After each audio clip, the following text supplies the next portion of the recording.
He kōna e purangi tēnei nā te reo irirangi o Aotearoa. The final match of the final day of the Pacific Nations Cup in July 2022 saw Fiji facing off against Samoa at Lautoka, Fiji's sugar city.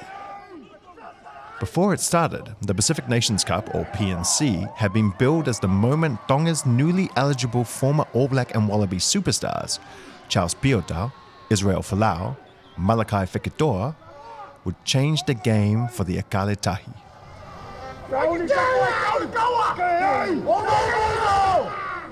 But that wasn't to be the case, at least not this time round. All three had been injured early in the competition, and without them, Tonga's Sea Eagles went down 22-39 against Australia A in the first match of the day, their third loss in as many outings. In fairness, Tonga had always been focused on the qualifying game against Hong Kong a week later. They went on to win that one 44-22, ensuring their participation in the Rugby World Cup for 2023. For now, the spotlight turned to this game, whose outcome would decide Pacific supremacy. Thank you very much, ladies and gentlemen. Now, I'm going to be honest with you here. I don't always follow the Pacific Nations Cup that closely. But after talking to the Samoan team, getting a feel for how disadvantaged they are by things happening behind the scenes, and knowing that what happens out on the pitch against Fiji, who now seem to be like World Rugby's chosen ones in the Pacific, it feels like the stakes are really high. The scene, as they like to say, was set.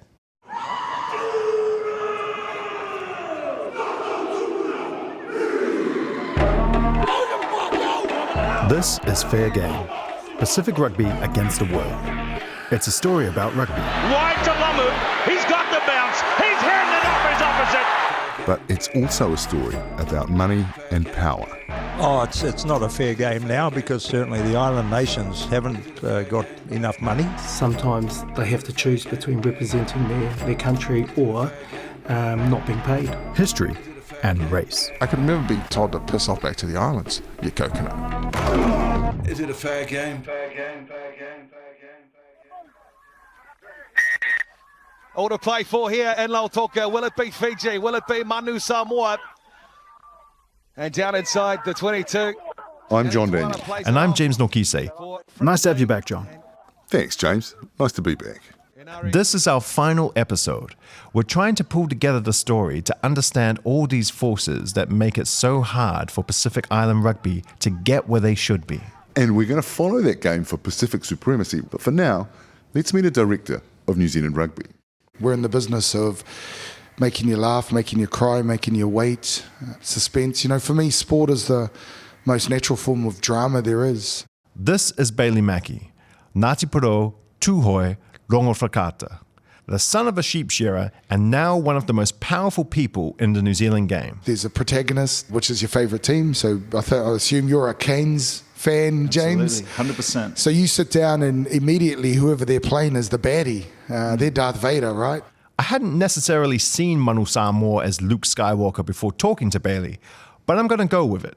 The man has a deep feel for telling stories that connect with audiences. I'm also CEO of a production company which makes a lot of sport content. You might have seen series like All or Nothing with the All Blacks on Amazon Prime or Match Fit on 3. For me, sport, and even if you think back to sort of, Greek times, the Bible, sport stacks up as, for me, probably the most pure form of drama.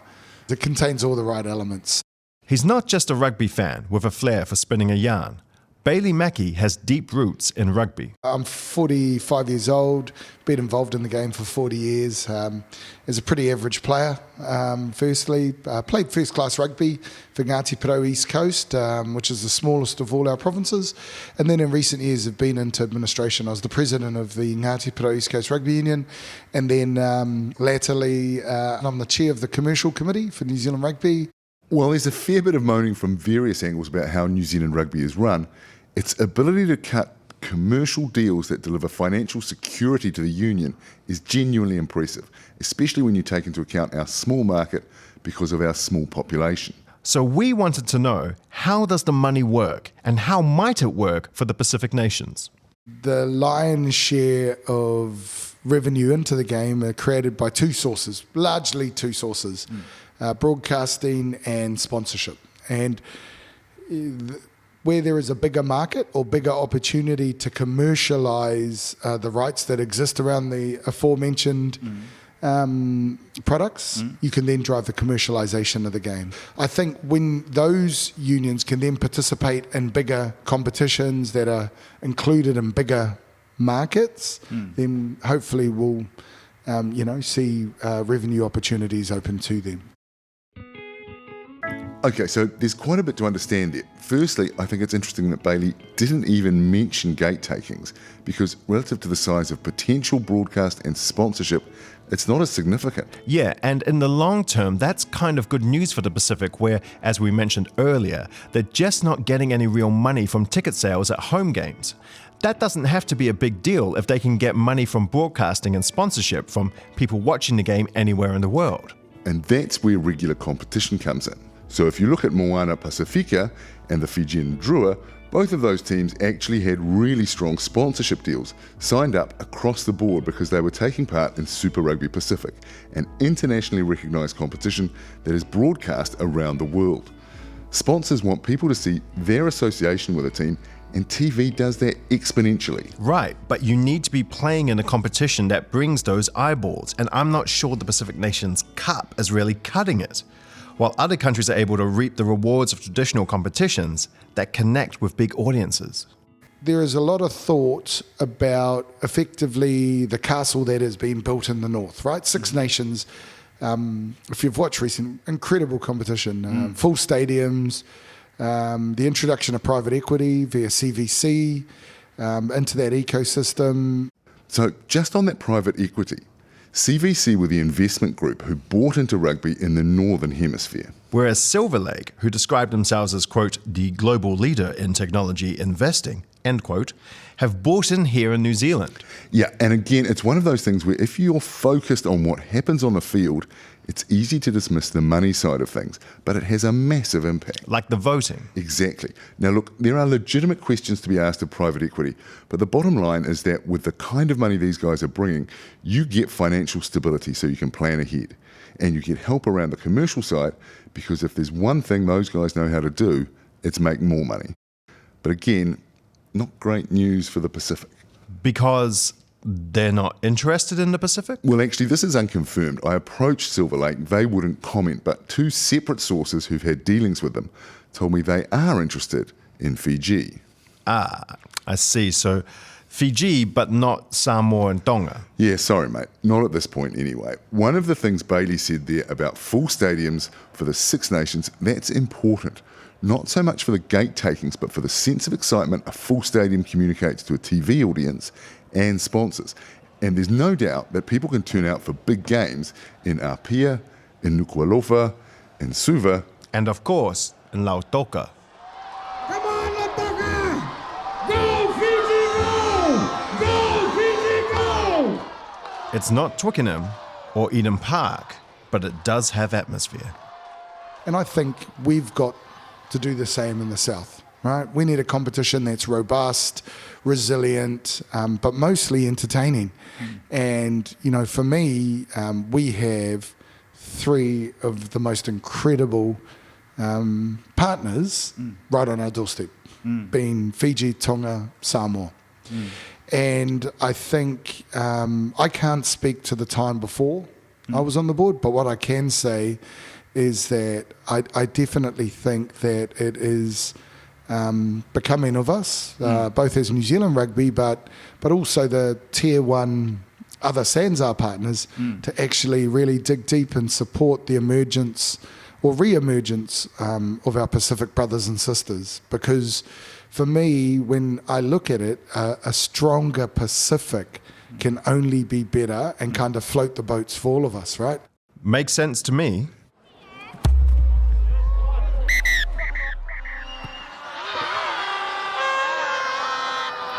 Lovely kick. Rodney on that. And it's Manu Samoa after 13 minutes on the board first. You know, that idea of having a regular competition for those Pacific nations, that could be a game changer. And I'm not talking about the Pacific Nations Cup, which absolutely has its merits, but is limited in terms of audience reach and even in a sporting context. Vavasamanea Salala Mapasua, the Samoan coach, was saying those teams are tired of beating each other up. And you can totally understand that, but this is where Super Rugby Pacific kind of shows the way. In 2023, there are 14 regular season games. Moana Pasifika are booked to play in Apia. Fiji will have home games in Fiji. And the potential for playoffs too. So as a result, Dindrua and Moana Pasifika have full suites of sponsors, broadcasting deals. All the good stuff that comes with professional rugby.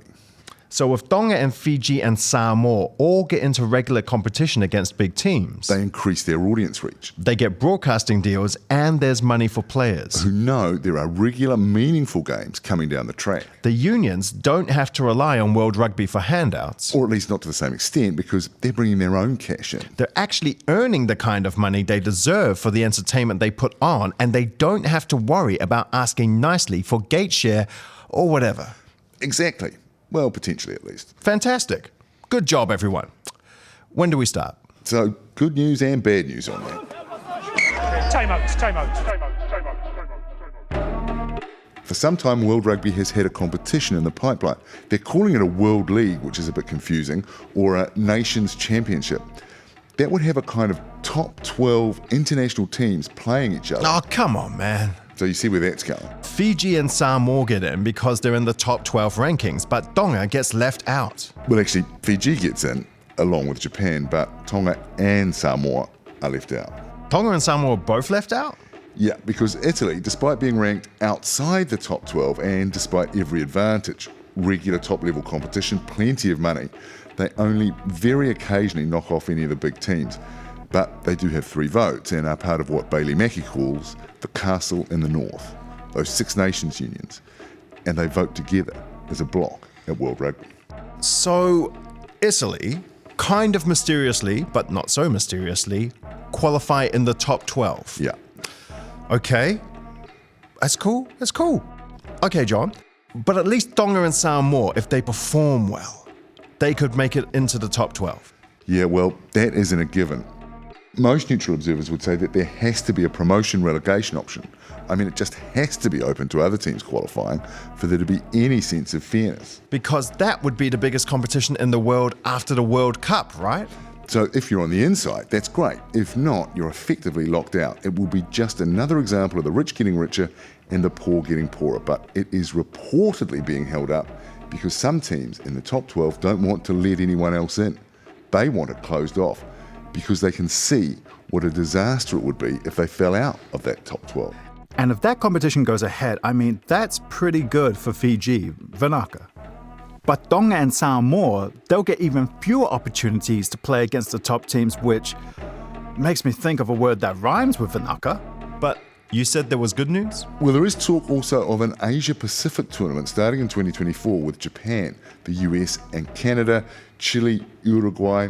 Not exactly the big boys, but at least some regular international competition. No disrespect to those countries, but that is a pretty low bar. Is it a fair game? All right, let's go back to Rob Nichol, the head of the New Zealand Players Association.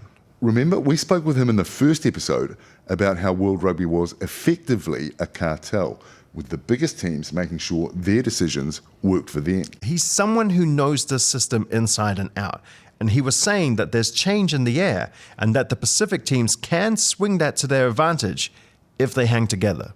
World Rugby and Rugby World Cup are currently looking at their models around the Rugby World Cup Limited and how they commercialise that game in particular, or that tournament and other tournaments that they run. And Pasifika has to have a strong voice around what that looks like, because they deserve a fair share in so many respects. And so that's the kind of stuff that's got to happen. And I know this possibly is a little bit controversial, will probably spark some headlines, but frankly, it's the truth, and it's going to make some people uncomfortable, but, that's where it's got to go. So what Rob Nichol seems to be suggesting is that the Pacific teams form their own kind of power block. But even if Tonga, Fiji and Samoa do get together, given what we know about the way power works at World Rugby, Will that be enough to force change? Do they have a lot to leverage? Actually, they do, probably more than they realise. Pasifika's such a preference within rugby now globally. You know, there is no Rugby World Cup without, at least I would have thought, 16 to 20 teams. You know, rugby wouldn't be the same game if it was just centred around the top 8 to 10 unions. That's not what anyone wants. So I believe now, the difference now between now and 15 or 10 years ago, is people's minds have opened up and they are prepared to look at a different strategy and a different vision. So that's the opportunity. And he says that it doesn't have to be an arm wrestle. Not even a bake-off. Rather than just expecting someone to suddenly change a model and deliver part of the cake, Pasifika come together, get organised, Tier 2 developing nations, and they're doing this right now. Come together, get organised, you know, and put together a strategy where you work with the key stakeholders, you know, World Rugby and the other unions, and get meaningful competitions up and running that provide an aspirational pathway for you, and demand that, because that's what the game needs globally. And it will make the top unions feel uncomfortable, but it needs to happen. Game time, let's go! Good captaincy and good play here from Samoa to strike back straight away. Just a quick note here, you may have recognized the voice of Wile Lose, the late great Tongan player and commentator. May you rest in peace, brother. Thanks for all the hard work. Malo au pito Wile, toka e he nonga moi fi male a hotau ta mai he vana. 6 minutes remaining, plenty of time for Manu Samoa. I mean, it's almost enough to make you feel optimistic. But what Rob Nichols saying, that's what Bailey Mackey was talking about. So why is he saying it will make the top unions feel uncomfortable? Because the top unions aren't necessarily the ones who've always played the best rugby. They have other priorities, other drivers because of the way their own systems work. Here's Bailey again. The financial clout that sits with the French and English clubs, right, in terms of determining what happens with their national unions. I think New Zealand is on-field performance has probably historically given us a position of influence that maybe hasn't always been married up in regards to our influence in the boardroom. I mean, we're just one of the South. And, you know, when you think about it, World Rugby's domiciled in the North. And all those things, I think, count against you, right? Because all the meetings happen in their time zone. And so, look, I think that's true, like that we're probably not as influential as we'd like to be. And hopefully, in due course, that'll change. Remember the castle in the north. It sounds like something out of Game of Thrones. It kind of is, because it's about power. 6 nations. England, France, Ireland, Scotland, Italy, Wales. 3 votes each, voting constantly as a bloc, holding enormous sway over the way World Rugby is run. And behind them, the clubs and their rich owners. Here's Dan Leo, former captain of Samoa, head of Pacific Rugby Players Welfare. We met him in episode 4. We always like to think that that World Rugby are the ones pulling all the strings when it comes to the way that the global game is developing. The higher you get and the more time you spend in the game, you realise that it's actually not the case. The game's dictated by the Six Nations unions. And within that, 2 or 3 most powerful unions, you know, right at the top of that, the English Rugby Union and the French, you know, given the strength of their domestic competitions and just the money, that player bases that they have, and just the resources that they have to draw on, you know, with this introduction of the World League and that discussion around that, you know, the global season, it's all bending over towards accommodating their competitions. French clubs have a mammoth season, around 35 competition games a year between the top 14 and the European Cup, and they absolutely insist on keeping their season that long because they consider it essential for revenue. Then you add in 5 games across the Six Nations and the 3 November internationals, and a compulsory 8-week rest period between seasons for player safety. That is not leaving many weekends for other competitions.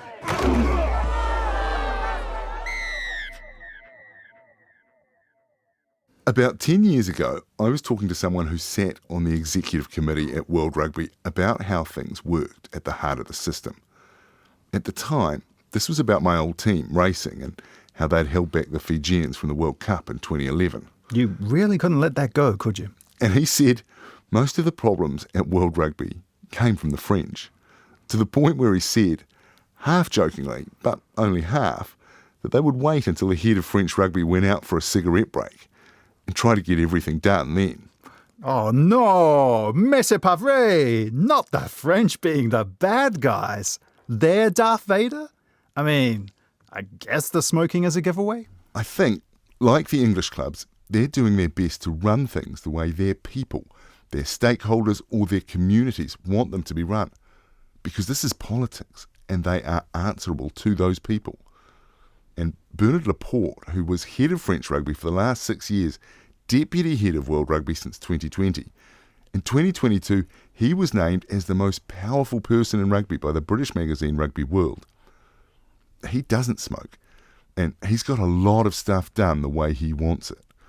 Although, in December 2022, he was found guilty of corruption charges in Paris, alongside the guy whose name appears on the front of the All Blacks jersey, Mohed Altrad, also president of another of my old clubs, Montpellier. Sacre bleu! Or, as we say in New Zealand, what the whop, bro? This is a whole other can of worms, so let's not get into it too deep. Basically, Mohed Altrad, the All Blacks jersey sponsor, with an estimated net worth somewhere north of 5 billion New Zealand dollars, was found guilty of bribing Bernard Laporte, the most powerful man in rugby, for preferential treatment, both for the Montpellier club and Altrad's deal on the French jersey, which he also sponsors. Now, both men have appealed the verdicts, but Laporte has, quote, self-suspended, unquote, from his position at World Rugby and resigned as head of the French game. Okay, I'll just process that. So what happens next? Well, this is still playing out. The appeals are unlikely to be heard for months, but it does go to the fact that one way or another, arranging deals amongst themselves that at the very least look terrible, that is something that happens among the most powerful people in the game.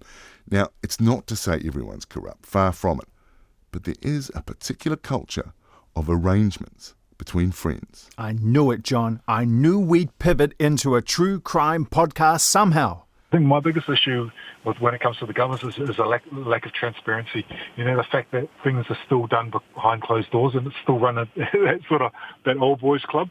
This is Dan Leo again, talking about how the host of the 2023 World Cup was chosen. World Rugby came out and said our preferred candidate is going to be, South Africa. South Africa. And all these,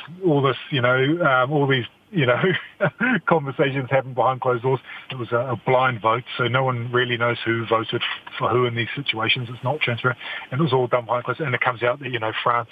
Yeah, France is the host for the World Cup in 2023, and the guy who ran the successful campaign for France to become the host nation, he's in the gun too. Fired from his job as head of the organising committee, found guilty on minor charges as part of the same case against Bernard Laporte and Mohed Altrad, but facing still more charges after his offices were raided. Is this the guy who got Jonah Lomu's kids to come over and say they supported the French bid in 2017, and the kids were like only 7 or 8 years old? That's the guy, Claude Etche.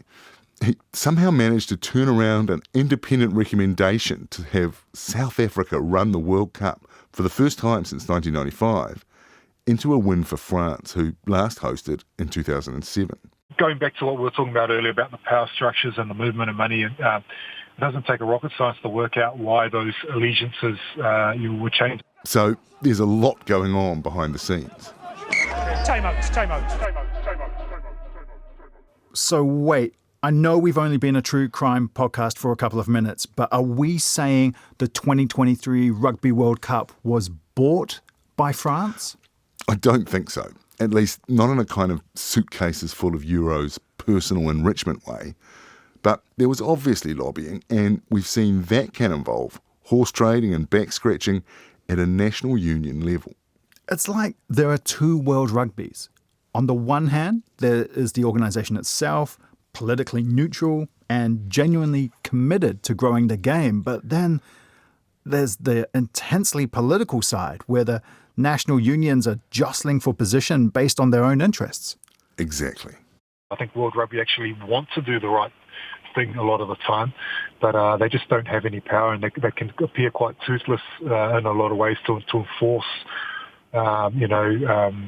what needs to be done for the World Game. Dan Leal says change to the tiered voting system has to happen. So otherwise it's just vested interests. It'll never change. As I said, I'd love to see one of the Pacific Island teams in a Rugby World Cup final in my lifetime. But for that to happen, we need to shift this power. One of the kind of slogans that Pacific Rugby Players Welfare have is, if you're not sitting at the table, you're probably on the menu.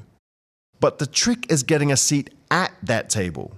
And Dan wants to go straight to the rugby public in those powerful unions of England and France and appeal to them. We've set ourselves a target of lobbying as Pacific Rugby Players Welfare if we're ever going to make the difference, because what we've got to understand is their unions have got the biggest influence on over World Rugby. But they're still accountable. They're accountable of those organisations to their members. So the clubs, the individual clubs in England, are the ones that nominate their people to sit on their union, which again have that power. It's a bold strategy. They're appealing to rugby values from the people who prop up the game from the bottom rather than the top, because although they call themselves Pacific Rugby Players Welfare, they're more of a lobby group, not part of the system itself. They don't officially represent a union. Hale Tipole, who we met in episode 2, is the official player rep for the Pacific Islands, but he's really hands-on with the unions and the players themselves, working in that vital role inside the system. Yeah, Pacific Rugby Players Welfare have got a lot of names you would recognise on their 49-strong board, with current and former players from Tonga, Fiji, Samoa, as well as the USA, Australia, England and New Zealand. Guys like Adi Savea and former All Blacks Jerome Kaino and Nani Laumape. But even then, World Rugby doesn't really interact with them because they don't see them as legitimate, so they're forced to work through raising awareness and changing public opinion. A lot of this job isn't just about looking at what's good for rugby, but it's playing that political game. And I'm still learning, as I said earlier, how to best represent our people in that, because a lot of the time you come into it thinking, geez, and you get angry at the system, and I think you can't let that come to the forefront. What Dan's talking about is part of the classic Pacific charm and the psalm. Being diplomatic, and actually you don't want to alienate people and come across as you've got a chip on your shoulder, and because it can't be about that. It's got to be about inclusive and allowing people to join us on this journey to actually help us, get what's right for the Pacific Islands, and as probably tier 2 and 3 nations as well. Will never be enough in our own right. We need the assistance of rugby public to get these outcomes.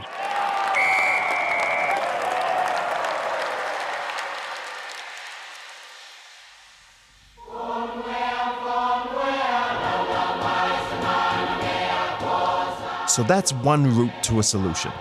Changing attitudes by bringing pressure to bear on the powerful. But you just know that kind of activism is going to take a long time. So let's get to Sir Bill Beaumont, chairman of World Rugby. We met him in the first episode, and he's been on something of an unexpected Pacific journey himself. How long are you going to be in Samoa? Samoa, we're going to be 3 days. Oh, that's. I understand they're going to make me a chief. You're getting a title? I think so when I get there. So Bill Beaumont's Samoan chief. Yeah. It is embarrassing to me, as the host of this show, that you are getting a title before I am, and I just want to put that on the record. So when my father listens to this, he will be very disappointed. He'll be very disappointed.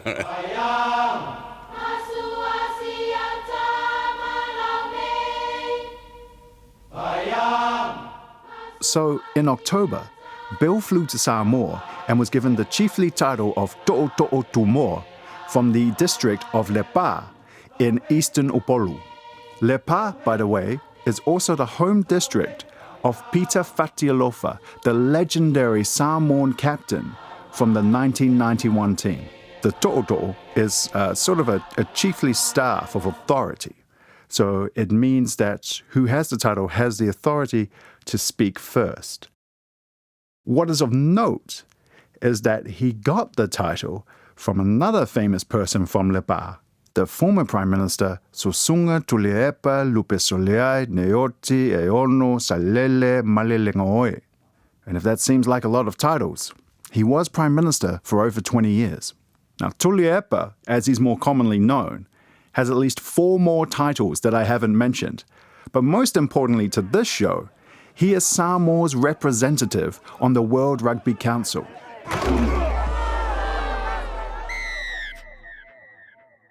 There's been some great investment going on and great infrastructure that seems to be taking place over there.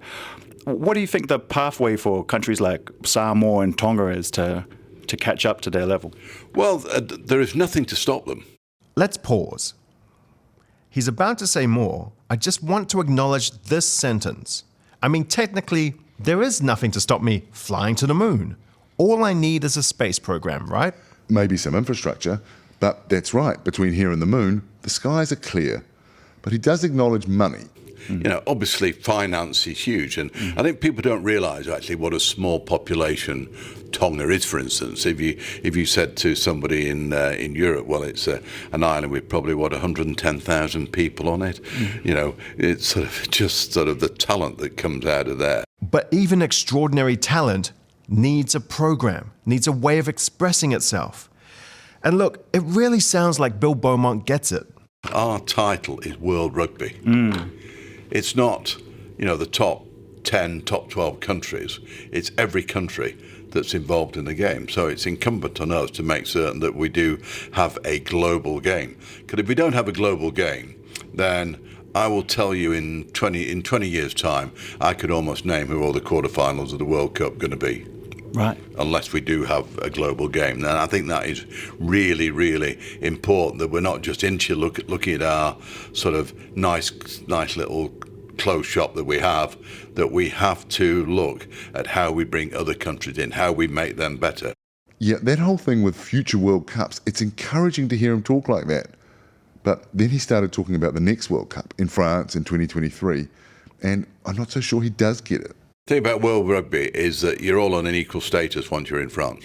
Everybody's the same. You know, you get the same facilities, same hotels, same amount of players, same backup team. Everybody gets the same. Oh, to be fair, if I can interrupt there, but the time before the World Cup is slightly different. Well, look at it from. I appreciate your point, though. Look at it now from sort of what we've done. What we do, we listen. And where things need improving, hopefully we make those changes so they do improve. So look at player welfare, for instance, whereby now that it used to be, with due respect, Tongans of this world and the smaller countries would have to play in a shorter turnaround period than the larger countries. What we've done now to make sure that every single team, we put an extra week into the tournament, so every single team gets the same rest period. And so that, you know, it gives them more chance. And that was direct collaboration with the Professional Rugby Players Association. Time out. Okay, I think this is it right here. That point about finally changing the tournament so every team gets the same rest period, that's great. But it's a tacit admission from the governing body that for the previous 9, the tournament has been unfair. And it's not as if we only noticed recently. Because the system was built broken. And we know it's broken because people keep telling us how they're fixing it. Is the global touring calendar a way in which you can address that? Like getting, Samoa's playing Italy, I think, a little bit later on. I think they're playing Georgia as well. Because in Georgia last week, having exactly the same conversation with the Georgian Rugby Union, and no doubt be having with the Fiji. What these countries want, they want to play the so-called top countries. And it's only by playing them on a regular basis then they will get better and you get interest. So what would be great if we can look at what we have done in World Rugby is that the countries that have qualified for the World Cup, they get better fixtures than those countries that don't. Again, this sounds great, but as yet we haven't really seen it happening. Samoa are not playing any teams ranked higher than them in the November window of 2022. Yep. And look, Georgia, totally understandable that they are pushing the same kind of points with World Rugby because they have similar frustrations with the structure of the game as it stands, same as other countries like Canada or Namibia. But I just want to do a little callback to episode 2. Here's Hale Tupole, the former back rower for Tonga's Ikaletahi, now head of Pacific Rugby players. Don't compare us to America and Canada and Namibia and that. Yeah, but you're all the same. Well, name me Namibian players that are playing for the All Blacks, Australia and all that. Name me how much they have import in all the pro club rugby in the world. Yeah, we are emerging nations, but you don't ever compare us to the Pacific Island to what the other emerging nations are going through. There's no comparison.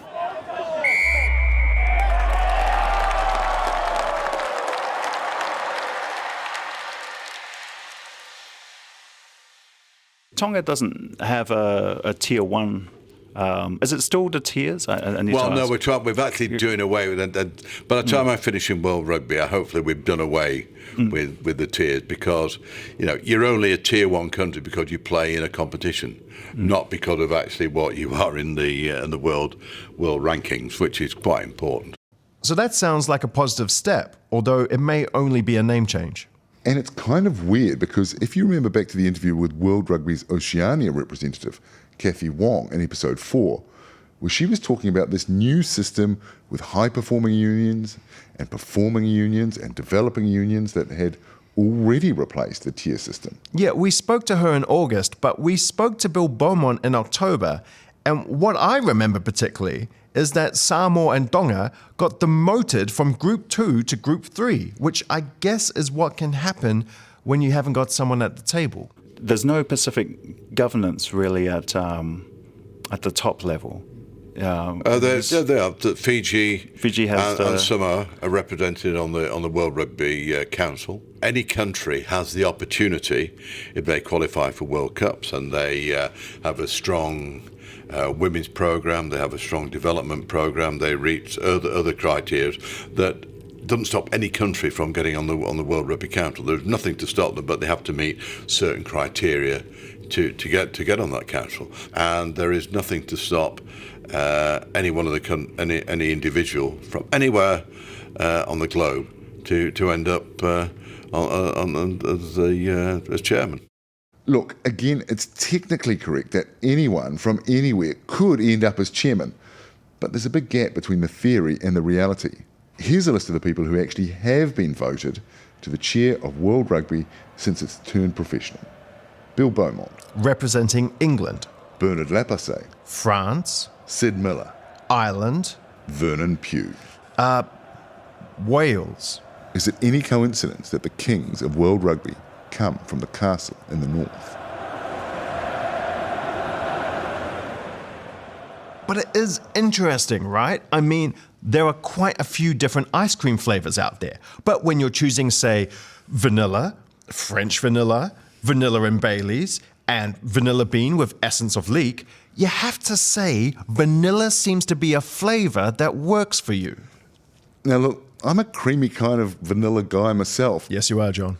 I don't think there's anything inherently wrong with vanilla. It doesn't mean I'm anti-strawberry. But, James, are we just talking about ice cream here? Because when we first started this, I came to you saying I thought this felt like structural racism. But some people we've spoken to say, yeah, that's the case. And others say, no. What do you think? This reminds me of my award-winning stand-up show, Let's Talk About the Gollywogs. 5 stars, Edinburgh. We came to the conclusion in that show that if your grandma owned a doll, she wasn't racist. But the doll is racist. Racism is a big word. Like, people drop into a defensive crouch as soon as they hear it, and they worry so much that they're personally under attack that they stop seeing the wider problem. And what I think we've seen in this series is a system that is working better for some people than it is for others. And I wonder, John, how are we going to address the gap between the haves and the have-nots? especially when we have people in charge who are going to quite naturally favor their own priorities, their own people, and reinforce their own power. I mean, is World Rugby Eurocentric? Well, I think when the 4 different people who have run what is supposed to be a global organization for more than 25 years all come from Europe, that's got to be a clue.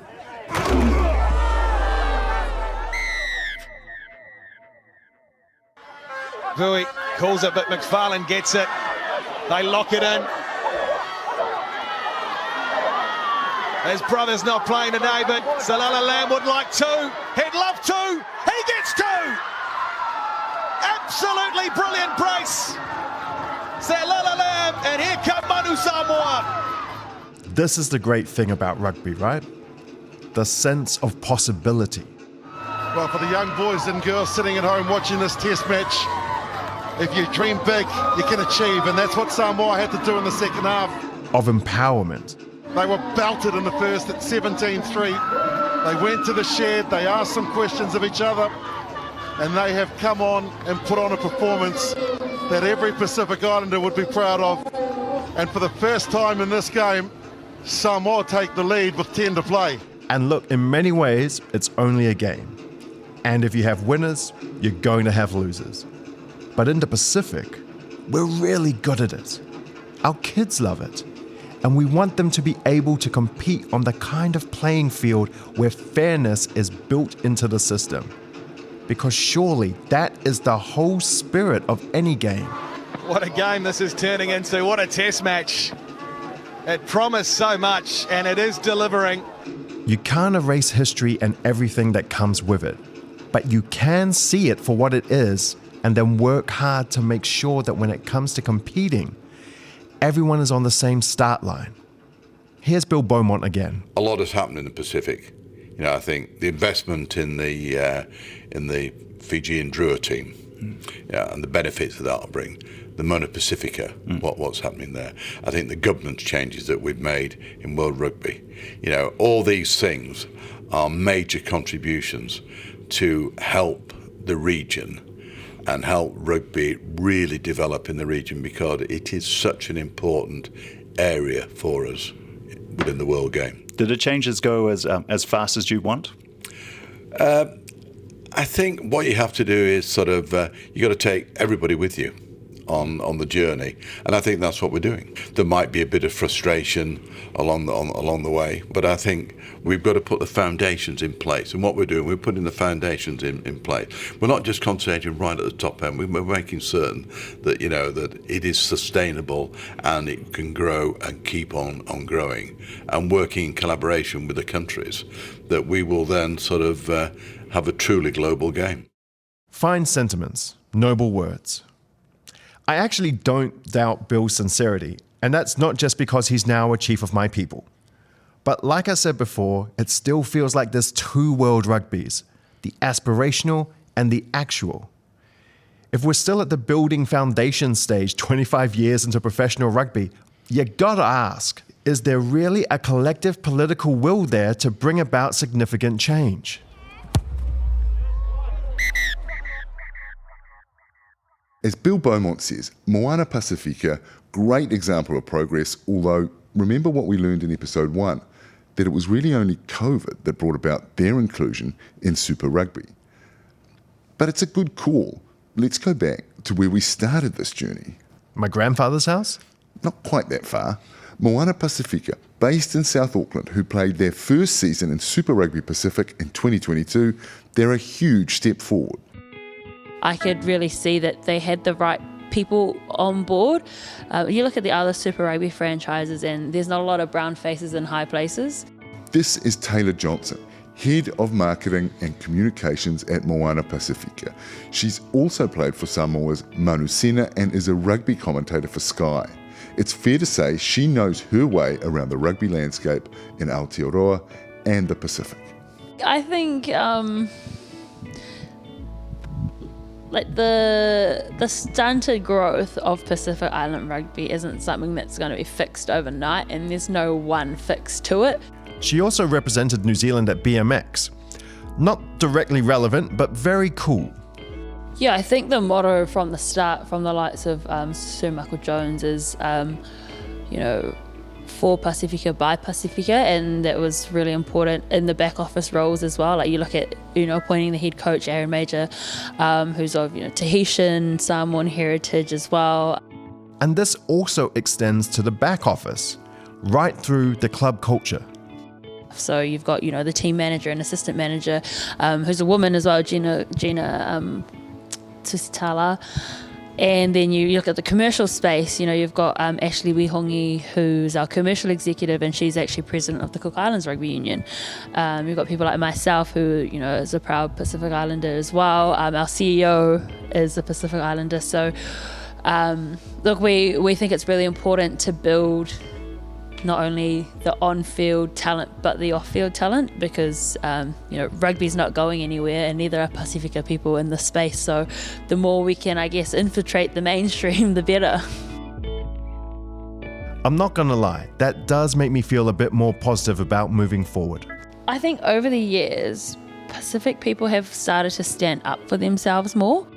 We always talk about being grateful, which we are, but we've kind of found our voices now. You look at people like Adi Savia, who, is probably a PR person's nightmare because he just says what he's thinking.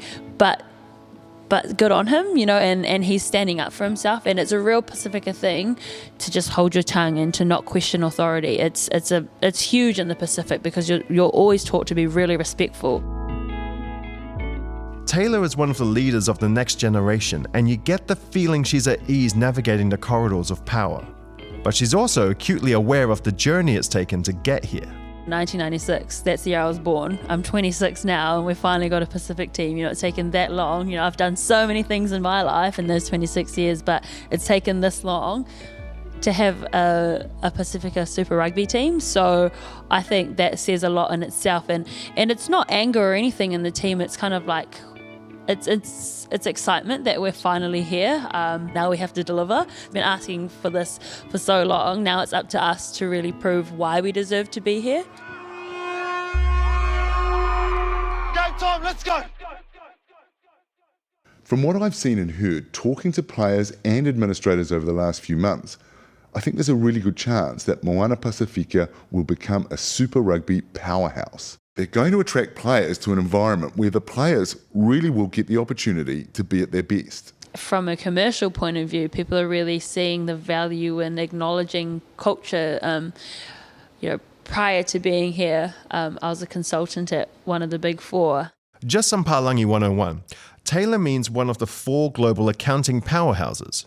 In her case, KPMG. And there was a huge appetite for making businesses, I guess, increasing their cultural capability. And by seeing a business operate in a cultural model, I think people are starting to realize actually you can mix them, the one and the same. Like you can have like a constitution that's built on Samoa values, which would work perfectly in any environment. There it is. That's the shift in mentality in a nutshell. Rather than keeping the Pacific at a safe distance, bring us in and let us show you how we reinforce the ties that bind us to each other. These unbreakable bonds between people based on how we keep the islands in our mind. We are explorers reading every sign. We tell the stories of our elders in a never-ending chain. James, I think those are the lyrics to a song from Moana. John, I'm saying we know the way.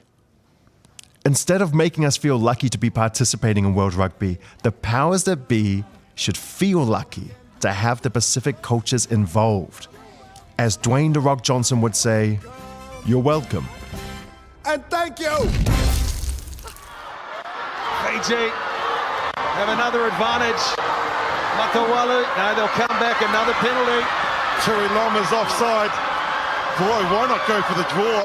Nah, this is the Pacific Islands. What are you talking about? See, it's not just that Pasifika are fundamental to World Rugby, even if they're underfunded. It's that without those teams, like Tonga and Fiji and Samoa, you miss out on moments like this. Well, they try and contest here, Manu Samoa. Or will the mistake come from Fiji? Crowd on their feet. Over the back it goes. Manu Samoa have it. Sends it back. They bang it into touch. Manu Samoa, champions of the Pacific once more. There's nothing like taking on the odds and beating them. These moments are why we play. Here's James talking to Manu Samoa coach Vauvasa Manea Selala Mapasua. Coach, you told us you can't lose. You can't afford to lose. You were down pretty bad at half-time, but you didn't lose. Talk to us about that. You've got to believe, and my job as the coach is to empower these boys to believe in themselves. We based everything on three pillars, which we live by, and that's our family, our faith, and our culture. And today was about showing and celebrating our, not just our Samoan culture, but our culture within Manu Samoa. You saw the fight for the boys to stay in the fight for the full 80 minutes is a massive credit to them. You don't just win the tournament, you're undefeated winning the tournament. What does that say to World Rugby? That's a probably good question for them to answer. We'll just focus on us and keep focusing on what we're doing. But no, I hope the right people are taking notice.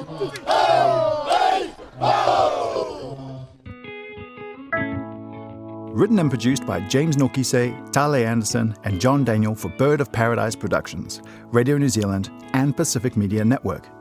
Language Program Director, Matt Tufunga. Executive producers for RNZ, Justin Gregory, Katie Gossett, and Tim Watkin. Sound engineers, Rangi Poick, Alex Harmer, and Jeremy Ansell for RNZ, Harrison Edwards at PMN. Music and sound design, Anonymous, Faumu Matthew Salapo. Visuals, Manatoa Productions, Anonymous, and Krista Barnaby for RNZ. Additional reporting by Life Mavono. Additional sound recorded by Rudy Bartley at WT Media in Samoa. Special thanks to Don Mann, Louis Villasoni, Langipoiva, Cheryl Jackson, Jody Hoane, Josie Campbell, Elijah Fa'afio, and Ingangaro Whakafi. Thanks to Sky Sport, TVNZ, TV3, and Discovery for game audio from TV broadcasts. RNZ Commissioning, Jody Hoane, Tim Burnell. RNZ Acting Head of Content, Veronica Schmidt. RNZ Interim Chief Content Officer, Megan Whelan. Game time, let's go!